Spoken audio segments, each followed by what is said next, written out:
ఉన్న స్కూల్లో మంచిగా పెట్టరా నాయన అంటే ఇంటర్నేషనల్ స్కూల్స్ పెడతా, జర్మన్ భాష నేర్చుకోండి. నీకు ఫస్ట్ ఇంగ్లీష్ వస్తుందా? నువ్వు ఫస్ట్ ఇంగ్లీష్ నేర్చుకో, నువ్వు ఫస్ట్ మాతృభాషలు నేర్చుకో, హిందీ నేర్చుకో, ఇంగ్లీష్ నేర్చుకో, చక్కగా తెలుగు నేర్చుకో. వందే మాతరం కూడా అనలేని రేవంత్ రెడ్డి వందే మారతం అంటాడు. వందే మారతం అంట. నేను అడిగేది ఒక నిరుద్యోగానికి ఇవన్నీ ఎందుకు చెప్తున్నా అంటే, ఎక్కడ నిరుద్యోగ సభ జరిగినా గివే మాట్లాడతాడు. డక్కన్ కాదు, ఇంటిని డబ్బా దొరికితే మాత్రం రేవంత్ రెడ్డి ఇంటికే పోతా. చక్కగా ఇంటి డబ్బా పట్టుకొని రేవంత్ రెడ్డి ఇంటికి పోయి ఖచ్చితంగా ఫస్ట్ డక్కన్ నీతో తాపించిన తర్వాతనే, నీ ప్రభుత్వం ఏర్పాటు చేసిన తర్వాతనే.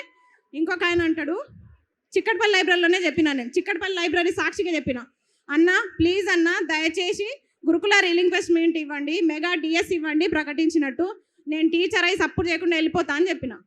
ఇనలే నన్ను లీడర్ని చేసేసిర్రు. నేను మంచి చెప్పిన, అన్న నేను టీచర్ అయి వెళ్ళిపోతాన్నా, నన్ను లీడర్ని చేయకండి అని చెప్పిన, కానీ లీడర్ని చేసేసిర్రు. ఇంకొకటి, నేను ఏ పార్టీ జెండా కప్పుకోలే, బీఆర్ఎస్ పార్టీ అన్నారు. వేయండి, నన్ను దేంట్లో వేస్తారో వేయండి. మీ గొడుగు కింద ఉంటేనేమో నిరుద్యోగులు అయ్యారు, మీకోసం ప్రచారాలు చేస్తేనేమో స్వచ్ఛమైన నిరుద్యోగి అస్మ. కానీ ఈరోజు ప్రశ్నిస్తే బీఆర్ఎస్, అవునా? అయినా సరే ప్రశ్నిస్తాం, తగ్గం, ఎక్కడ కూడా తగ్గం అని చెప్తున్నా. చిక్కడపల్లి లైబ్రరీలో ఎంతమంది హామీలు ఇచ్చిర్రు? అశోక్ నగర్ వేదికగా ఎంతమంది హామీలు ఇచ్చిర్రు? ఆ రోజు ఛాయ్ తాగిపోయిన రాహుల్ గాంధీకి ఒకటే చెప్తున్నాం, మల్లరా అదే ఉస్మాన్ బిస్కెట్, అదే ఛాయ్, రాహుల్ గాంధీ ఫిర్ సే ఏక్ బార్ అశోక్ నగర్ రావు. ఎప్పుడు జరుపుదాం చర్చలు? ఎన్ని లక్షల ఉద్యోగాలు ఇచ్చిర్రు? ఏం కథ మీది? ఇప్పుడు జరుపుదాం. ఆయన అన్నాడు, అద్దంకి దయాకర్, వారం రోజుల్లో మేము మీకు సీఎం అపాయింట్మెంట్ ఇప్పిస్తా, చిక్కడపల్లి లైబ్రరీలో సభలు పెట్టి. మీ సభలకు పర్మిషన్లు దొరుకుతాయి అక్కడ. ఏ బాబు పోలీసు వాళ్ళు మీకేం పని అయినా?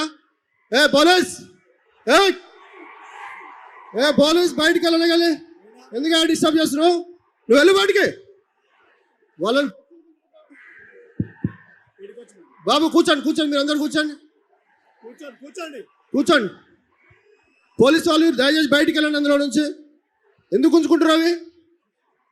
ప్లీజ్ కూర్చోండి, కూర్చోవాలి అందరు, ప్లీజ్.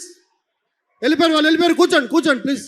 ఈ పోలీసు వాళ్ళు ఎందుకో ఏడమైనా వెళ్ళిపెడుతుంటారు. జర పక్కకు జరగండి, జర ప్రశాంతంగా సభలు పెట్టుకుంటాం, జర పక్కకు ఉండండి.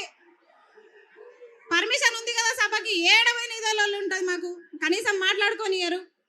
సరే మళ్ళా డైవర్ట్ చేసి, సరే నోటిఫికేషన్లు కదా, పెన్షన్ అన్నాడు కదా, సరే నువ్వు ఎట్లా పెంచావో చూస్తాం, గల్ల బట్టి బరాబర్ వసూలు చేసుకుంటాం. ఇంకొకటి, చాలా మంది కేసులు పెడుతున్నారని భయపడుతున్నారు నిరుద్యోగులు. మీకు చెప్తున్నా, నా మీద ఎన్ని కేసులు అయినా తెలుసా?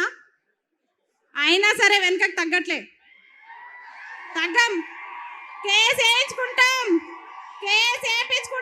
కొట్లాడతాం.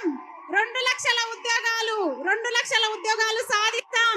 రేవంత్ రెడ్డి తొడగొట్టి చెప్తున్నా, నువ్వే కాదు తొడగొట్టేది మగ పిల్లలే కాదు, ఆడపిల్లలు కూడా తొడగొట్టి సవాల్ చెప్తాం. రేవంత్ రెడ్డి గారు, మిమ్మల్ని ఇడిచిపెట్టే ప్రసక్తి లేదు. పాలమూరు బిడ్డ అన్నావు కదా, నీ విద్యాశాఖ మంత్రి నువ్వు పెట్టుకున్నావు కాబట్టి నేను ఇట్లా అడుగుతున్నాం. వేరే